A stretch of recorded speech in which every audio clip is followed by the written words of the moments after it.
Welcome to another episode of Matawan. I'm your host, Guru Jaime Paterno de Laza.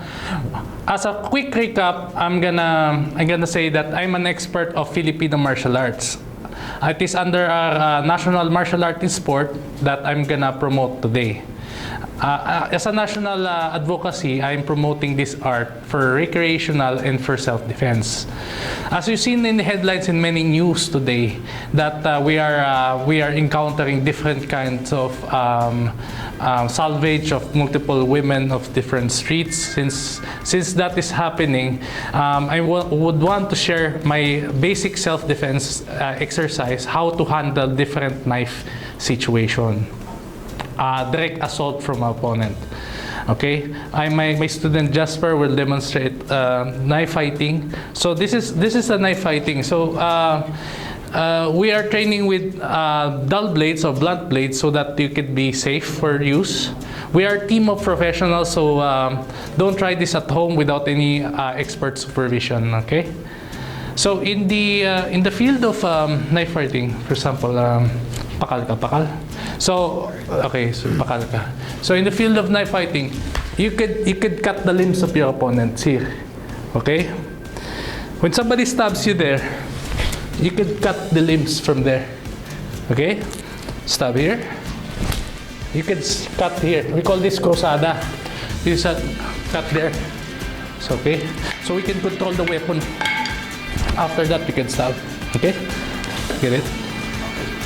So after learning the fundamentals, there's a lot of fundamentals of the knife. For example, if you move, you could control the weapon here, or if you move, you could control the weapon there. Okay? So there's a lot of techniques that you can use. When you're finished with that, you could drop the weapon. For example, strike here. You can control this one and release. Okay, here. The fundamental that you use with the blade, you can use the same way as they use with the disarming. Here, there, same. Or the principles of this, you could control the weapon hand so that you could control the weapon, or you can control the entire person while he's holding the knife so that you could restrain him and control his body and eliminate. For example, you stab. There. So if you control here, you can break the arm. Okay, so you control the body while it's holding the knife. Then you can disarm after. Okay?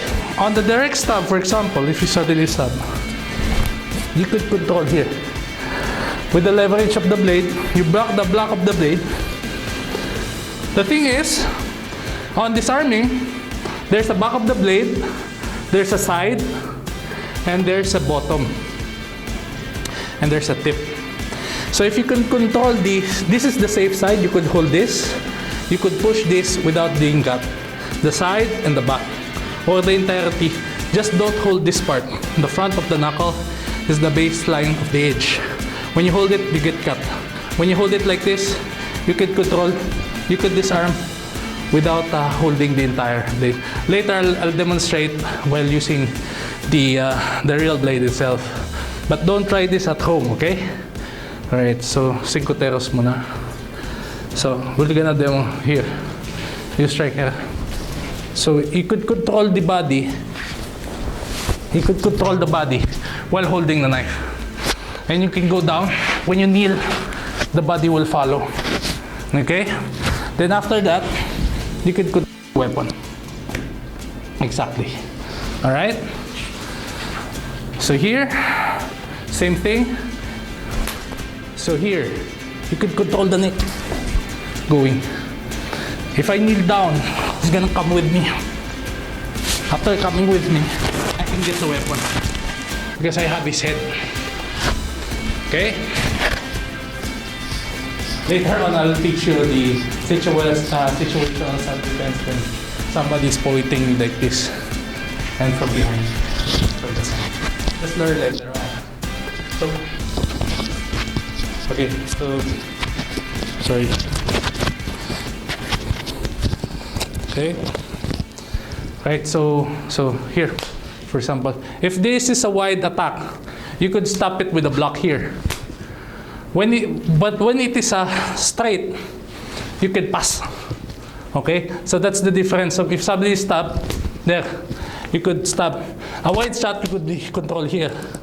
You could add elbow here before you can control. This is the basis of when I kneel down, I can control his body. You see? Okay.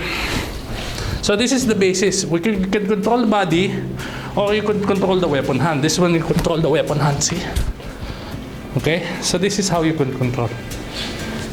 Can you get the live one? Slow. Get the live one. Okay, slow. So, I just want you to know this is a real weapon. This is, you can cut yourself while training. So, you don't use this for, we as expert of arnis, we use this to prevent ourselves from being feared, to fear the weapon. So, we practice it safely to let our minds know that this is real, so you have to be careful. Okay, slow. We practice basic stab. So you block with the weapon and control the list. You can stop the person there. Block the weapon. It's important that you make adjustment so that you could, this is control, or you could disarm like this after. Okay? Or sometimes you could use X block. From here, you can control. The problem with this one, don't stay in the middle. When you stay in the middle, if suddenly push, no, push the two down. There we go. It's very careful. There's a likely chance you will be countered. So if you suddenly stop, this one, just turn it to the side. The blade is no more. And it's here. The blade is here. Okay, this is a real knife. Be careful, okay? All right. Okay, come on, stand up. Okay, so that's how you handle self-defense for knife fighting. Thank you so much. This is my student, one of my longest student, Jasper. He studied under me for a very young age. That's why he can able to train with me as a high level but safely, even we're using real knives. Okay? Thank you so much for watching. This is Matawan Jaime Paterno de Laza. This is Blade Awareness.